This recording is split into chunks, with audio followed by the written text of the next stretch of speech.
The cycling community are still reeling with shock following the death of Barry Stander, and KZN's Department of Transport expresses fears that the death toll on the roads might rise as hundreds of holidaymakers are going back home. I'm Richard Brooks. The cycling community are still reeling with shock following the death of Barry Stander. Stander died yesterday in an apparent hit-and-run accident on KZN's south coast. The founder of the Cape Epic, Kevin Furmark, says Stander was South African cycling's brightest star. Furmark says he's upset that the world has been deprived of a true legend in the making. We're absolutely devastated. He was our brightest star, and he was South Africa's hope for the future of growing mountain biking in the country.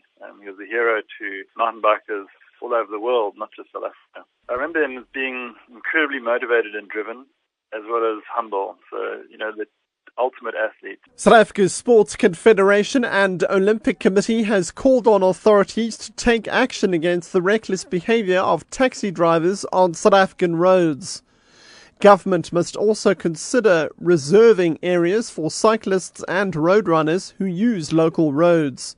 SASCOC's Chief Executive Tubby Reddy was speaking in response to the tragic death of Olympic cyclist Barry Stander. Reddy explains. The issue around taxis and what they do on the road, where are the authorities? I think that's a question that has to be asked very seriously. Demarcated areas for cyclists, runners, and I think the authorities, the different sectors, transport, safety, need to start looking at these issues.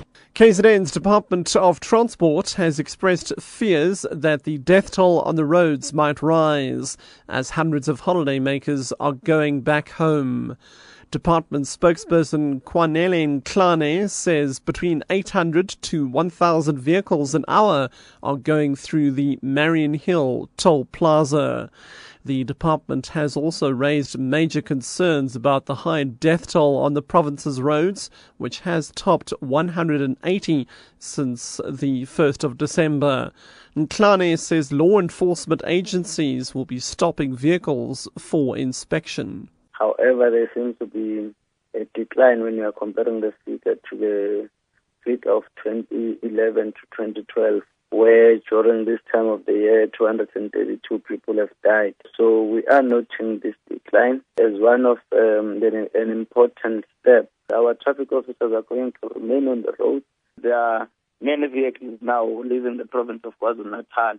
The number is increasing. We are expecting that there is going to be high volumes of traffic. Workers' representatives are locked in a meeting with management as hundreds of mine workers remain locked out at Harmony Gold's Kusasa Letu mine near Coltonville on Gauteng's West Rand.